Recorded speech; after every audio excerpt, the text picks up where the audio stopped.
All right, welcome. We're going to begin here in just a moment. Just make sure you're getting all my buttons and my mics and everything ready to go. And look at that. We got some attendees already. They're starting to pop in. So my name is Eric Williams. I am the operations director at Vital Human, and I am joined by an esteemed panel. We're going to today debate, a friendly debate on wearable technology. And so the preface of this is wearables are coming into the mainstream, the norm. More and more people have them. There's a huge variety of options, and it's going just beyond sort of the wristwatch type thing at this point and making its way into jackets and pants and soccer balls and all sorts of things. So it being very topical, seems worthwhile to discuss, especially the pros and cons, and not just from a marketing perspective of those trying to sell it to you, but people who are in the field trying to make recommendations. So Tom, why don't you take it away, tell a little bit about yourself. Hey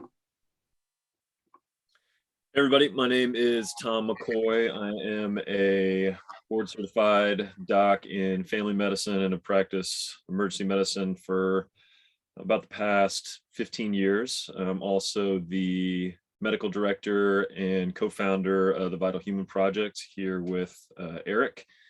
And I'm also a CrossFit precision care physician, and excited to be here and dive into this with Vin and Eric. Vin, why don't you tell us a little bit about yourself too? Thank you, Tom. I'm Vin Maselli. I'm the founder and CEO of Verb, and also own and operate a gym out of New York. Been in the fitness industry, I'd say close to a decade, significantly less formal than my counterparts on this call. I'm, I would say, a trial and error sort of person. I've, lost more than 100 pounds twice in my life without any coaches or trainers, just kind of Googled my way there. And got lucky that people listened to me over the course of the past decade. And I've now been fortunate enough to work with 20,000 plus people through Verb's platform, and really got tuned into what can happen when you pay attention to some habits. I wear also all the wearables and learn from them and like them and hate them, and have a love-hate relationship with them. So I think that's one of the reasons why we're here today.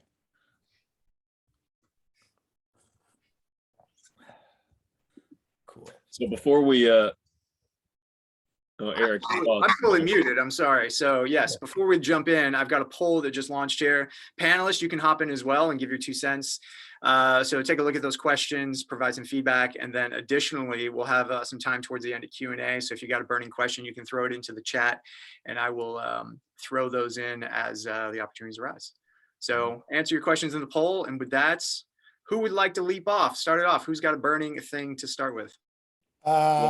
I do want to point out before we start here, Vin, it is me theoretically being the pro wearable guy and you the anti-wearable. I do want to point out how many wearables you have on your body at this point.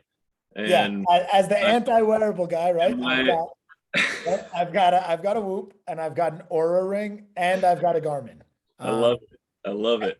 And I wear them almost all 24 hours a day. I love it. All right. Well, we've set the stage here. All right. Which, I guess if someone's going to take the anti or the con side of it, I guess someone who is versed in all of them should be a good one, right? Absolutely. So, very cool. Yeah, I guess I'll start, right? So, especially considering I have so many on, one of the things I currently use them for is understanding how I feel about certain parts of my body, then get told to me by certain wearables. And that's really what I'm looking for, right? So, especially in Verb's platform, I talk about my sleep every day. I talk about my food and my workouts. And then one of the things that we end up doing is we pull in that same data from these. And I like to try to true up how my perception of that is to what this wearable is or isn't telling me. And that's really where my anti-wearable beliefs started to come from, in that, for me, I can sleep 2 or 3 hours in a night and I might wake up and feel like $1 million, but my Whoop is telling me like, yeah, not so much, bro. Like maybe you should do a lot of nothing. And those were like the first kind of discrepancies I started seeing, whereas I might sleep 9 hours in a night and I don't feel great, but Whoop's like, yo, you're awesome. You're ready to rock. or any of those. So I think that's where it really started showcasing for me the discrepancy with myself. Yeah. Yeah. I think those are good points. I mean, there's a lot to unpack there and everything that you said. I mean, first off, when you're talking about your recovery for many of these platforms, I think, taking the example of sleep, it's important to remember that it's more than just your sleep score, right? So while you may have slept 9 hours, there may be other things that are going into that algorithm that are not optimized, therefore giving you a lower recovery score and saying you're not going to be in your best shape to push forward. Where if you've had, 2 weeks in the Caribbean and you come back and sleep for 2 hours, right, your recovery may be a bit higher and a bit, better to push that next day. So it's somewhat situational. Yeah. And I think what you're saying, I subscribe to, and I'm like picking up what you're putting down. And where I find my pushback on that comes, especially on the higher level, right? So if you're talking about professional athletes, you're talking about people who their day matters, right? On whether it's their contracts or their sponsors or millions of dollars. Yep.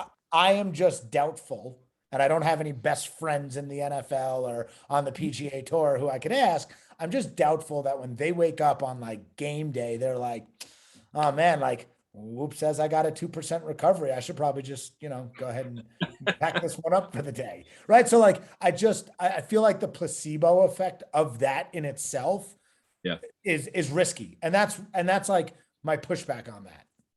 Well, this is where I think it starts to get really interesting, where we talk about what are the optimal protocols on how to use these tools, right? Which is how I really think of them, as tools. And I totally agree with you that we can sit here and say all we want that, I'm not going to let, being in the red or having a low recovery score affect me on a day that I need to perform.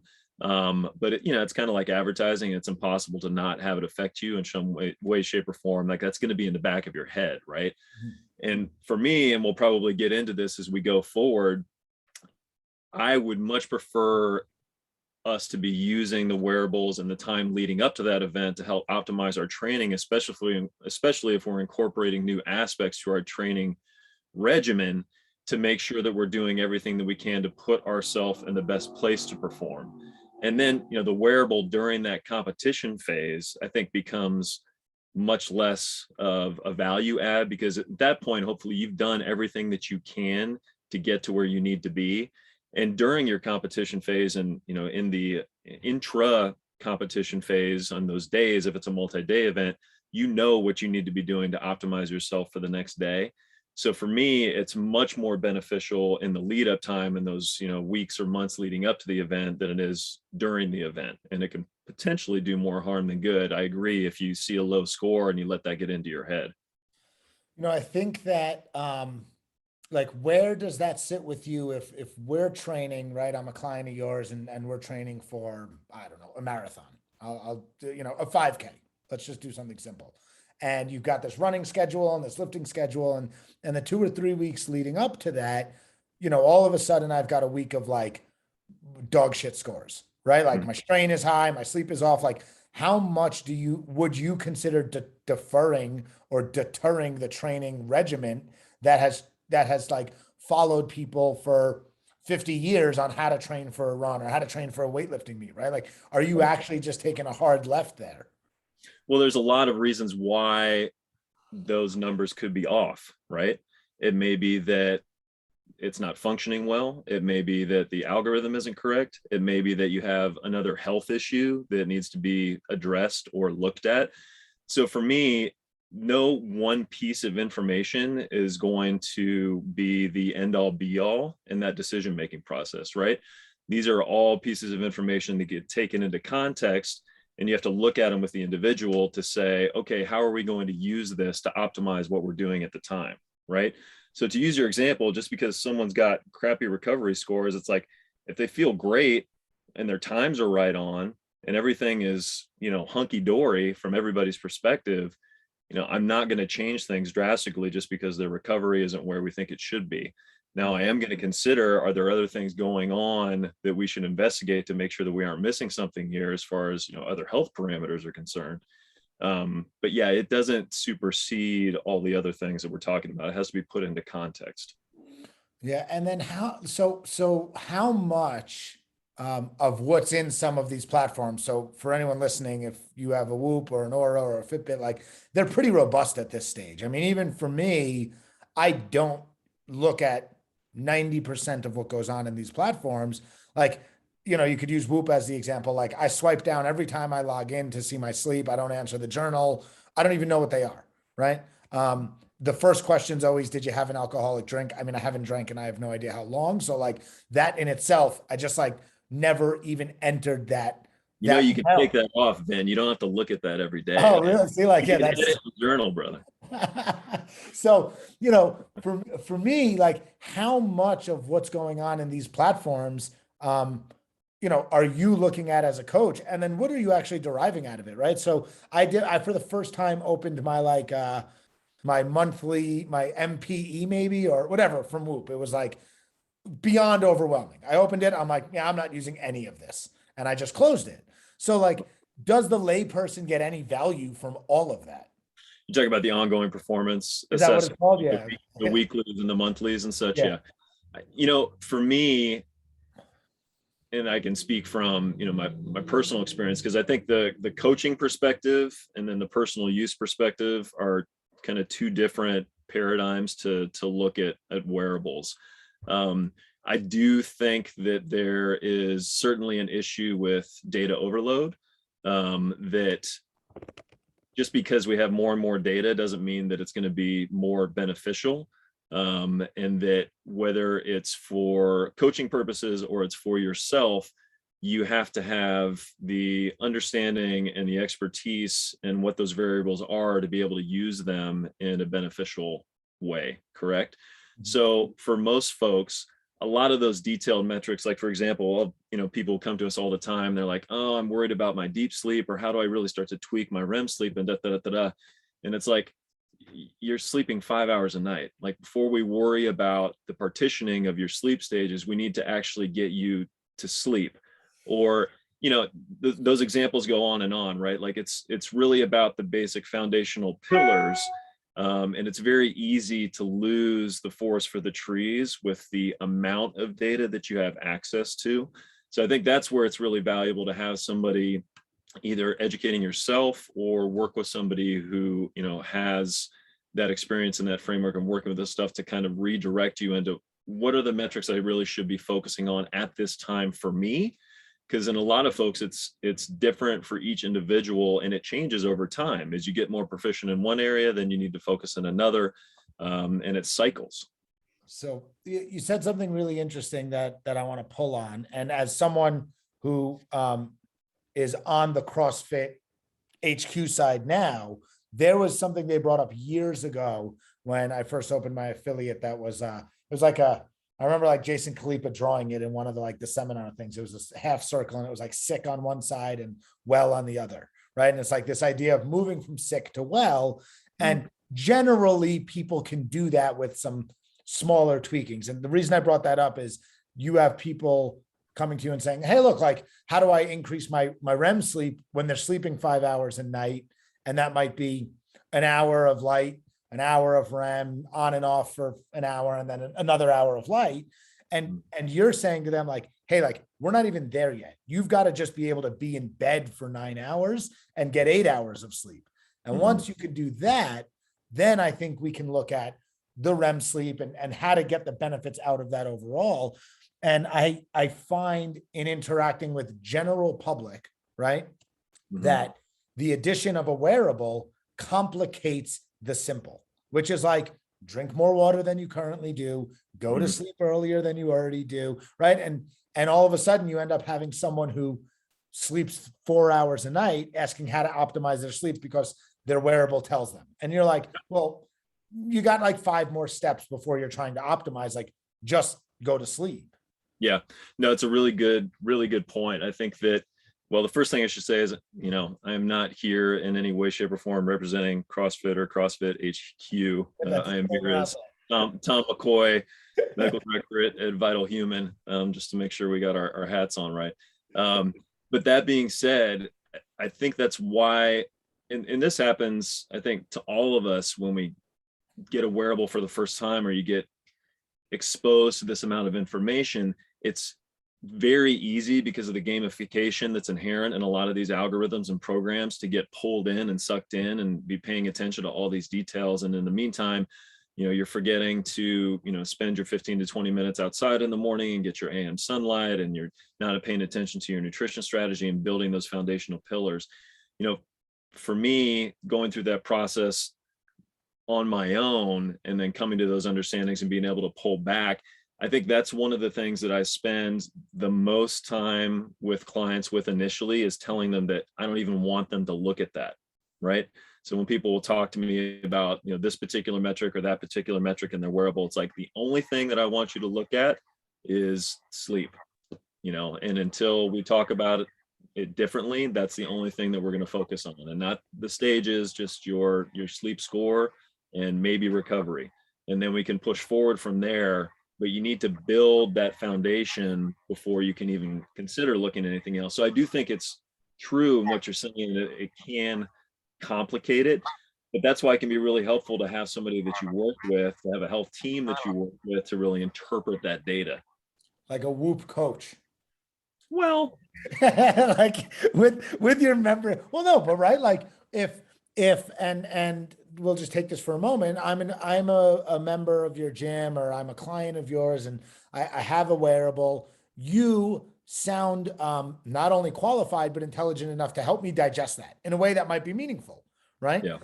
In a way that might say, yeah, Vin, go ahead and like shut that journal thing off. It's not doing what you need it to do, and actually ignore all of these pieces. I only need you to pay attention to this, and almost like simplify it, right? That I'll still try to make the argument, like, do you need the wearable to do that for 90% of people? Or like, yeah. right? Well, like, I don't think that to we it. want, yeah, and that's a good question, but I don't think that we can discount the power, especially initially when you start using a wearable, of doing one thing and not feeling well, and then seeing that reflected in your own biometric data the next day, and the power that can have for most people to be like, wow, that decision to have a glass of wine at 8 p.m. last night led to me having a crappy HRV for the last 12 hours, and now I feel like crap the next day, and I scored 2 minutes slower on this standard workout that I normally do, right? And so that can be a real powerful motivator for change for a lot of people. Now, that's very, very strong in the beginning. And as you start using this technology more and more, your learning curve and adjustment on a lot of your health habits can be very steep and very significant. And it tends to taper off, I think, as time goes on. But I do think that the benefit outweighs the risk of getting lost in the minutia that we mentioned before, as far as being a motivator for behavior change, especially in the beginning. So I could subscribe to that in two forms, right? The first is, I will agree that I've seen amazing feedback on people who drink, right? So everyone knows if they drink, they're either hungover or something after the next day, right? But you have seen like these posts or people sharing where like they have 2, 3, 4 glasses of wine and it's like off the rails different, right? So I do think that there is something happening there, that people who want to perform better or lose weight or be healthier can see direct correlation, more than just the idea that drinking is bad for you, that actually it's affecting you in a much more serious way that doesn't showcase itself. So that, like, you hit the nail on the head on that one, and I actually agree with that one. Let me hop in then and ask you guys a question. But first, I mean, I see a lot of analogies here between this and nutrition. So I've had someone ask me, for instance, hey, what's the best brand of bone broth? And I'm like, well, you're eating 800 calories a day. I mean, you could eliminate bone broth entirely. It won't matter at all. And so, I think there's a lot of analogies here into low-hanging fruit and all that kind of stuff. But the question I have for you both is, in 2 bullet points, what is your best general use case for a wearable of any kind? So I realize it's extremely broad, but a distillation, and I kind of have a follow-up after your answer. Your distillation, 2 bullets, best use case for a wearable. I'll go first. So 2 bullet points, best use case is overall movement, steps, whatever you want to call it, and general idea on your sleep. I think that you could get some really top level stuff from those 2 pieces. Yeah, I think for me, because sleep is foundational to almost every health parameter, like if you had to put a gun to my head and I had to choose one thing, that's probably what it's going to be.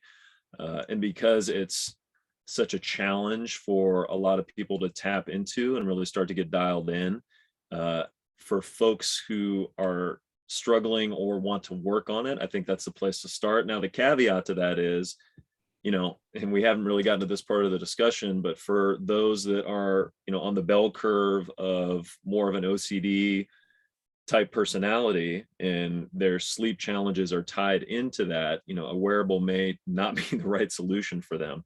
If you're giving them one more reason to be frustrated or anxious or upset that they're not getting as good enough sleep as they think they should, and now they're constantly being reminded of that, you may need to do the opposite. So it's very situational for each person. For me, going through the research and reading more and getting prepared for this talk, I think the ideal use case is really when you are incorporating new aspects to your kind of health regimen, whether it's changing your feeding window, or you're training for an event, or you're incorporating a new supplement of some kind or what have you. Being able to use a wearable to track your biometrics and look and see if you're having those benefits and if you're feeling that much better, I think is really, really solid. And then being able to phase out of that and cycle out of it, and you don't have to use it all the time. So it's like if I move my feeding window up 4 hours and I see that my HRV improves significantly, and I feel better, then that's, a lot more reinforcing to me that I may be on the right track. And so a little poll data to give you a tone of who's here and who's listening.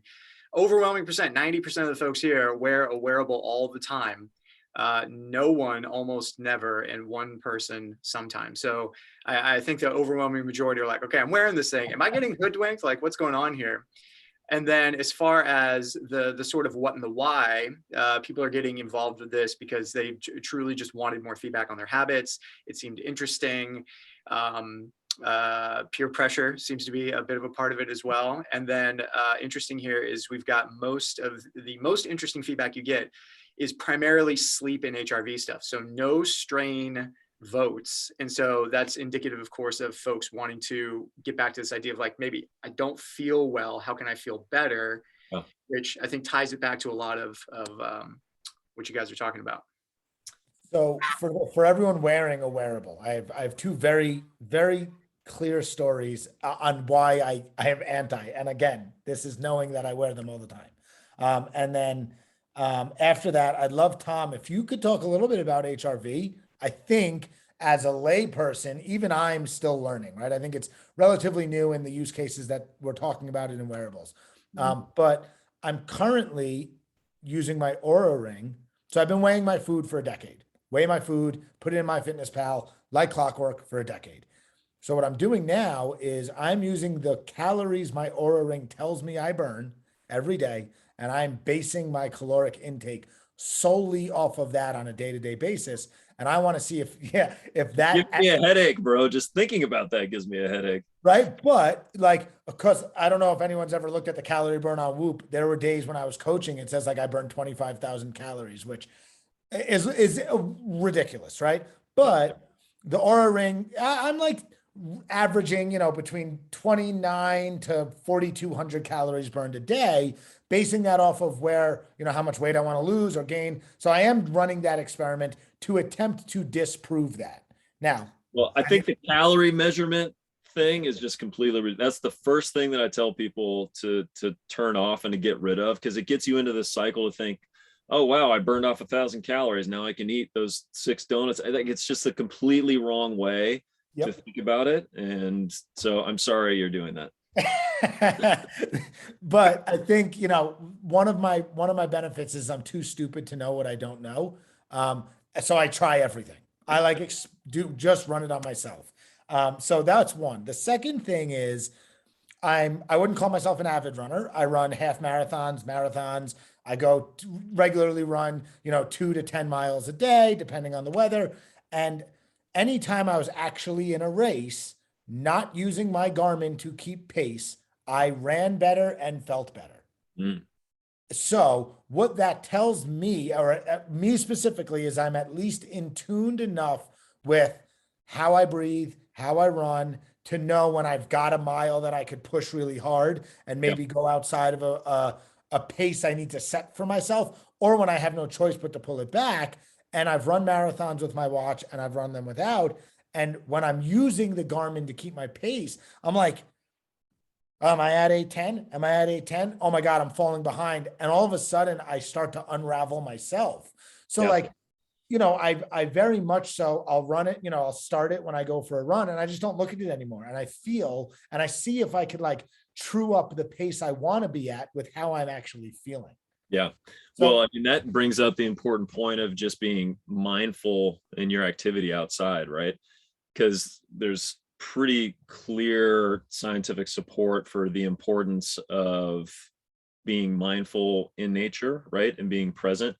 And if you're checking your watch, and this is, off a bit from the performance aspect, but if you're out checking your watch or your phone and you think that you're getting the same benefit as you would be if you didn't have those things on you, and you were paying attention to the trees and the wind moving through the leaves and noticing that bird off to your right, not only are you going to be feeling better emotionally, but there's true measurable immunologic benefits associated with that time being spent outside, right?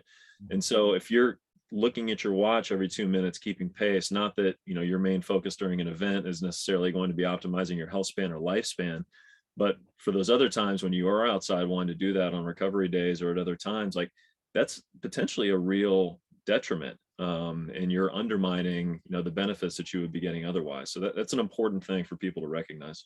I have a question for you both on the heels of that. So I asked you about the best use case.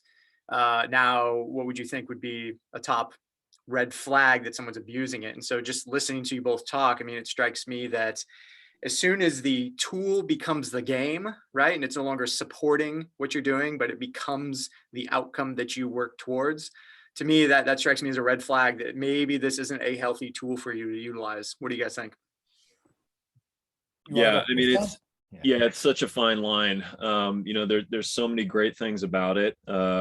The social camaraderie that can be generated from it, the motivation, seeing that your friends are going to be working out and you wanting to be there. But it's a fine line between that and then pushing you into a place to where you're going for the wrong reasons and you're spending more time trying to gamify or optimize these widgets on your gadget instead of interacting with the surroundings or your social community or paying attention to your own body. And it's a real balance. And I think ultimately you just have to be very honest with yourself about where you are and how your personality leans. And for me, it's been beneficial because I was, solid, had a strap on for years. But just taking breaks and seeing how I mentally responded to that and how my body responded has been really insightful for me personally to recenter and I think really focus on the right things and not make it all about this extraneous object.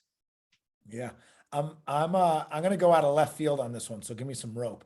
I think the biggest downside to any wearable, they're not cheap, right? You're not just being given them, they're not subsidized, they cost money. And there's, I think, at least 10 better places someone should be spending their money first if they're not already relatively healthy than on a wearable. 60 bucks a month, 100 for this, 500 for a watch. There's so many better places people could spend their resources. And I think a lot of times we're convinced that consumerism can solve our own health problems, as opposed to just drinking more water or getting outside in the morning and getting some sun or going for a run that you're not timing. So I would say the biggest downside is actually the wastefulness of maintaining the wearable for whatever the sake you're convinced you're doing it for, whether it's the social camaraderie or the peer pressure from your friends, or thinking it's going to make you lose the 15 pounds you've never been able to lose, or whatever. You know, I've seen in thousands of people, they don't drink a single sip of water a day and they sleep less than 4 hours a night. Before anyone spends any money on a wearable, like literally just go buy a Brita or get a more comfortable pillow. Start there. So my biggest downside is the financial burden that comes with feeling like you're in the club. Yeah. Yeah. No, that's a really good point. Yeah. I think, you know, this may not be in people's traditional framework of wearable, but again, going back to the cycling and using that example, Van, like CGMs now are extremely common, and more people are using them, continuous glucose monitors, and they are still exceedingly expensive unless you happen to have advanced metabolic disease and be diabetic, and they're covered by your insurance. But for folks who want to have more insight into their metabolic health and be proactive, for the most part, you're paying out of pocket and it's cost prohibitive. But you know, the great thing about it, and I think that this principle can be utilized with other wearables as well, is that you can do phases where you wear them for 1 or 2 months at a time and do your normal nutrition strategy and have really significant insights into blood glucose variations and how and what you eat affects how and how well you perform.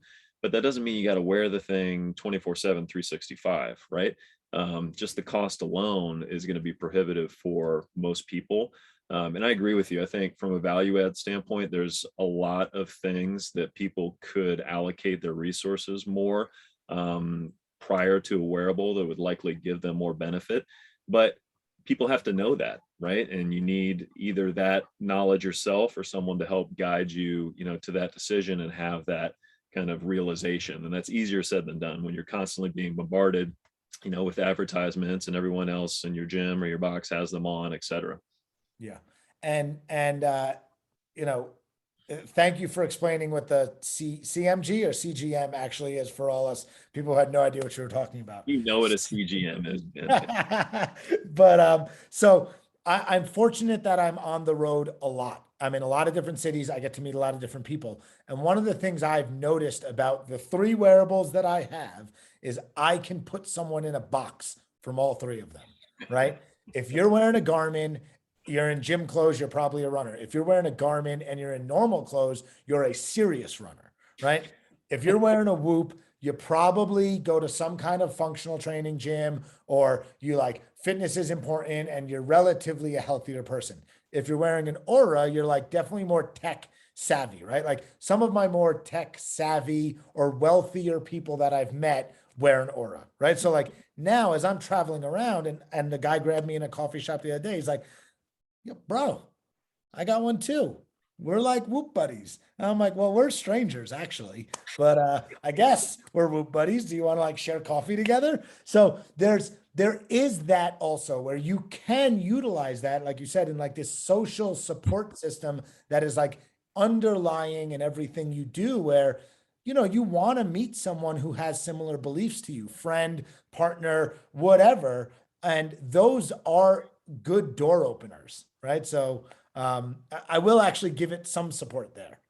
I'm going to throw a little bit of a cog into your social schema there. So I only wear my Garmin these days when I'm hunting. So I hate running. So don't confuse me for a runner if you see me with my Garmin on, but I'll usually have them on in those instances. So got it. So Yeah, I like that. questions out there. You know, love to do some value add and just whatever's on your mind, throw it out there. Anyone on the panel can jump in so we can, you know, cultivate a little bit of data as we're going through that. Kind of speaking about the future, and you guys are both, I'd say, at least reasonably experienced in the wearable game. What do you want to see happen or develop that you think would be a value add for the end user going on into the future? Vin, you go ahead. I'll go first. So I think I think wearables at the moment are in a race to the pinnacle, right? They're like, there's a lot of money out there. There's a lot of people trying to like separate themselves from the pack. And you see like resurgence, right? Garmin's been around forever. Fitbit's been around forever. They like really paved the way. So I think that there's a lot of innovation going on. And what I would like to see is as that happens, like that they can actually deliver benefit, one that's understandable, and two that makes sense to the normal person, right? Like I think that there's so much happening, even for me, right? Like I have a relatively low resting heart rate. My HRV doesn't have a huge swing, but still, like I'm not fully clear on how to utilize that the best for me specifically, right? Outside of reading some white paper or having someone like Tom explain it to me, like I'm kind of lost. And now like they have the new feature that like, oh, your heart rate was out of whack for a day based off of your previous days. But like, what does that actually mean for me? So I think like tying some of all the bells and whistles that they have going on in a way that like I can digest it easily. There's so much information thrown out. There's no shortage of me as a consumer getting all the inputs. I want to know how fast I run and how many steps I took. How much did I sleep? All my water intake. Is my skin hydrated? Is my temperature correct? But like, what do I actually do with all that? Especially if I'm a smoker or I drink or I eat fast food. Like, you know, there's just so much input happening at the moment. We're just like flooded with all these little bursts. So I think like packaging it up in a way that is worthwhile, it would be awesome to see. Yeah, Ben, I think that's a great point, and I'm gonna kind of dovetail off that and steal your idea from before. I love the idea of a wearable coach. I mean, I think that this in order for it to be optimized and to be most meaningful for each individual, whoever your healthcare team is, and hopefully, if you have one, and if not, you're working on it. But some member of your healthcare team should be hopefully well enough versed in wearable technology so that they can advise you on which of these metrics is most important to you at a given moment, and if you even need to be worrying about them. Because like you said, if you've got 6 other health priorities that you should be addressing first before we even get to this, then it's not even something you should really have on your wrist yet, because we're not at that point. And I certainly don't want it to be distracting you from focusing on the things that are the lowest hanging fruit, right? Yeah. Man, I spent like 15 hours reading about EMFs. Are we really not going to talk about EMF at all this whole time? Let's talk about it. For anyone who doesn't know, what's EMF? Well, is anybody interested in electromagnetic fields out there caused by wearables? Ooh, yeah, let's dive into that. I mean, we don't have to talk about it. It's just like, man, I wish I had just spent that's 15 hours of my life I'm not going to get back now. No, tell us. Yes, on that. So at least one person is interested in electromagnetic fields. Yeah, stick around. This is the good stuff. I mean, you're definitely about to blow my mind, Tom, because I have no idea what you're talking about. Oh, yeah, careful. I don't know if we're going to go there, but so honestly, I had not dug into this at all really before we started preparing for this talk. And talk about opening Pandora's box. I was shocked, kind of surprised. It definitely made me reconsider how I interact with radio waves and non-ionizing radiation throughout my day. As far as kind of the basics, because I know our time is somewhat limited now, we don't have time to do a super deep dive on this, but it seems like for the most part, wearable technology, as far as EMFs are concerned, and the danger associated with those or potential negative consequences, is pretty darn low. Okay. Now, that being said, there have been instances over time where people have reported significant side effects associated with wearables. In general, if you're going to have an issue with a wearable, it does seem to be ones that are working on multiple frequencies at the same time. So, for example, watches of various kinds will often have Wi-Fi and Bluetooth and or LTE. And if you have a combination of all of those, obviously they're going to be emitting more EMFs. And so if you happen to be someone who's sensitive to those, that may push you to use one of the ones that has just Bluetooth technology as an option. There were cases with one particular company, like 2014, that actually had to recall a bunch of devices that used Wi-Fi because people were complaining of nausea and vomiting and skin irritation at the wrist site. But that being said, there aren't any well-published research studies that I'm aware of in regards to wearables that show significant health side effects associated with the low EMFs from a wearable. Now, the principle to think about is the higher the energy, the more it's used, and the closer it is to your skin, the more concerned you would have to be, right? And the interesting thing about wearables is that we wear them strapped to our bodies 24/7, 365. And different wearables will be communicating and emitting energy at different amounts and different frequencies. Some will do bursts occasionally, and some will interact continuously. So if you have a watch on and you're listening to music and you're checking texts and doing this, that, and the other, the EMFs coming from that are going to be much higher than one that's not. Now, none of those are as bad as holding a phone next to your head, right? Which is going to be significantly higher.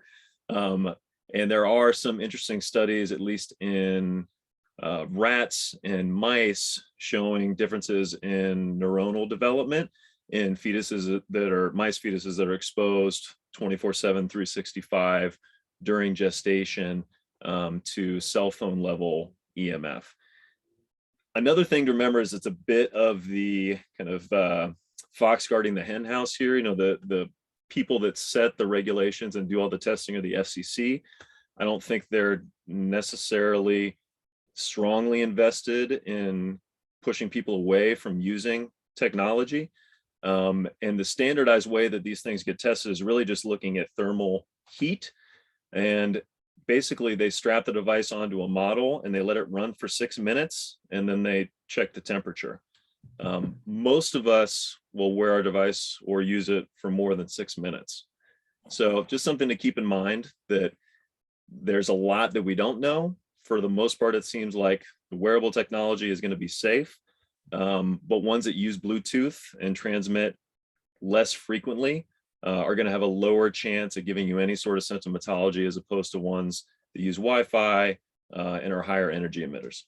So is there really interesting? I never even considered that, right? And like, as someone, I probably should have done the research and considered Neither it. did I until I started preparing for this. Is there a chance, and it's definitely too early to tell, that like our wearables could be the straw in like the EMF or what we're getting from our phones and our laptops and our TVs, like that straw that pushes people over the edge? Now, I think this goes, for me, my argument in what I would consider risks is always, if you're not generally already healthy, worrying about the radiation isn't, like, if you're already drinking 30 drinks on the weekend, like, I don't think you should worry about what your Garmin's doing to you.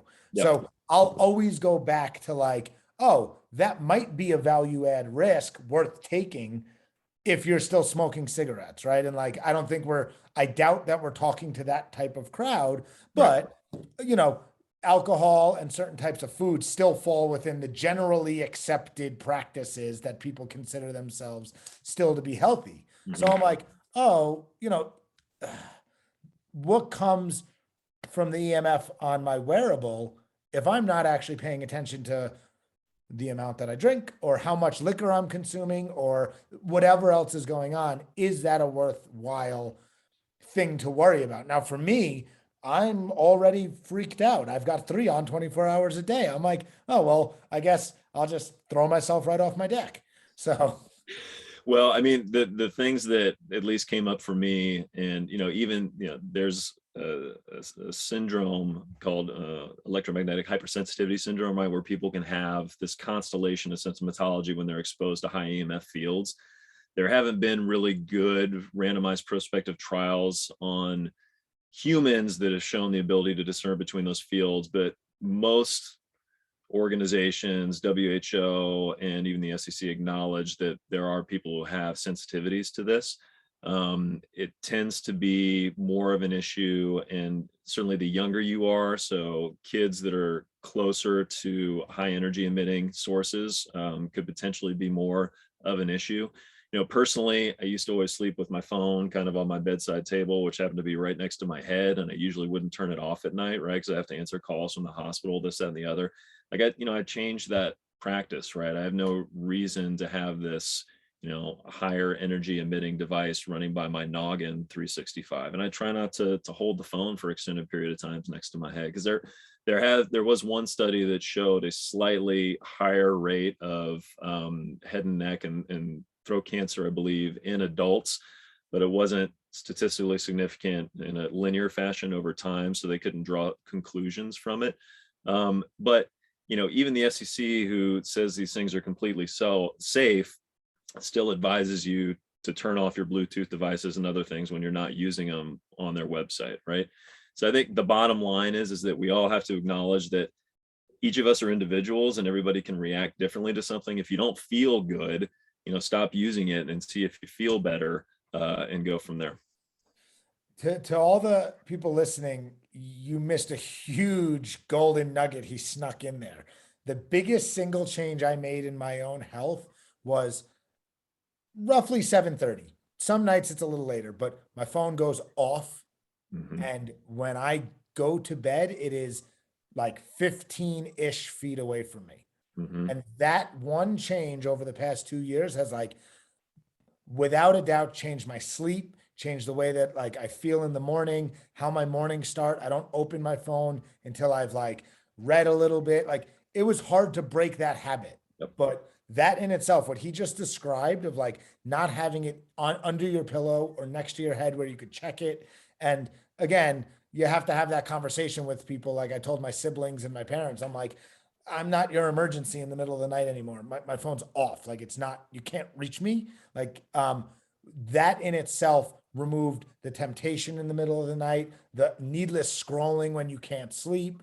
So that is just, like, I think, an ancillary benefit that Tom just brought up when we talk about truly the effects of electronics overall, which I think could be a whole different discussion. Yep. Okay, closing thoughts. So with our last minute or two here, obviously, I already shared that everyone, vast majority here is a constant wearer of wearables, but perhaps a future iteration or recording of this might not be the case. So for someone on the fence, what is your kind of 30-second take home on wearables? Pro, con, your last 30-second message? I'll go first. If you're already not at where you want to be physically or spiritually, a wearable is not going to put you there without the work that actually you need to get there. So that means if you're not paying attention to your food, if you're not actually trying to sleep correctly, if you're still consuming alcohol or drugs or cigarettes, like, a wearable doesn't change that for you. Try to spend a month and do all the things as an adult you should do for general health, like drink water and eat whole foods and try to sleep and be away from the TV, and then see if that moves the needle for you. Yeah, I think for me, you can sum it up as, is a wearable going to be helpful for you? And I think the answer is, it depends, right? I spent probably 3 years thinking that I was a total badass because my average strain score on Whoop was 20.5. And it's because I worked nights and I would wake up with a strain score of 15 and I could get to 20 just by walking to my car. Until I realized that this was not the best framework to improve my health span and my lifespan, and was like, wow, really, my primary goal should be being in the green every day, and it should be hard as hell for me to get a strain score of 15. Like, that framework and having someone who can help you interpret it and hopefully save you the years of frustration and potentially damage that I went through doing that, thinking that I was such a cool guy, can be really helpful. So I think that, just like anything, it's a tool. And if you use the tool in the right way and have the right support, it can be hugely beneficial. Just like anything else, if you get a jackhammer and you don't know how to use it, you can do some serious damage, and you can get, led in the wrong direction, and it can take you even longer to get back. So I think that's where I would leave it. Cool. Excellent. Great talk, guys. Thank you for taking time out of your morning. Thank you to everyone who stopped by to listen in. And with any luck, we'll be able to do more of these topics in the future. But with that, we'll sign off. Take care. Thank you. Everyone have a wonderful day. Thank you. Awesome everybody. conversation, guys.